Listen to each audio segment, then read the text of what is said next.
आज सर्वोच्च न्यायालयात सुनावणी दरम्यान धक्कादायक घटना घडली आहे। सरन्यायाधीश भूषण गवई यांच्यावर हल्ल्याचा प्रयत्न झालाय। सुप्रीम कोर्टात वकिलाकडून सुनावणी दरम्यान बूट फेकण्याचा प्रयत्न झालाय। सुरक्षा कर्मचाऱ्यांनी वकिलाला वेळीच रोखलं।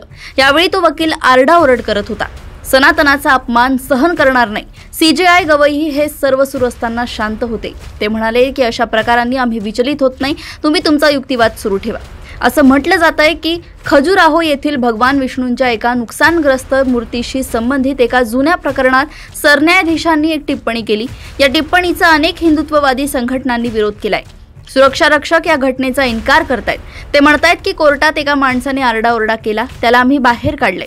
खजुराहो येथे भगवान विष्णूंच्या नुकसानग्रस्त मूर्तीची पुनर्स्थापना करण्याबद्दलच्या याचिकेवर मुख्य न्यायाधीश गवई बोलले, जा देवांनाच काहीतरी करायला सांगा। तू म्हणतोस तू भगवान विष्णूंचा कट्टर भक्त आहेस, तर जा आणि आता प्रार्थना कर। हे एक पुरातत्व स्थळ आहे। ASI आदींची अनुमती आवश्यक आहे, क्षमा करा। त्यांच्या या वक्तव्यानंतर विरोधाची मोठी लाट उठली आहे। अनेकांनी सरन्यायाधीशांच्या राजीनाम्याची देखील मागणी केली आहे। वाद वाढल्यानंतर मुख्य न्यायाधीश म्हणाले की त्यांच्या टिप्पणीला सोशल मीडियावर चुकीच्या पद्धतीने सादर करण्यात आले। कोणीतरी मला सांगितलंय की माझ्या टिप्पणीला सोशल मीडियावर एका खास पद्धतीने सादर केलं जात आहे। मी सर्व धर्मांचा सन्मान करतो, असं देखील गवई म्हणाले आहेत।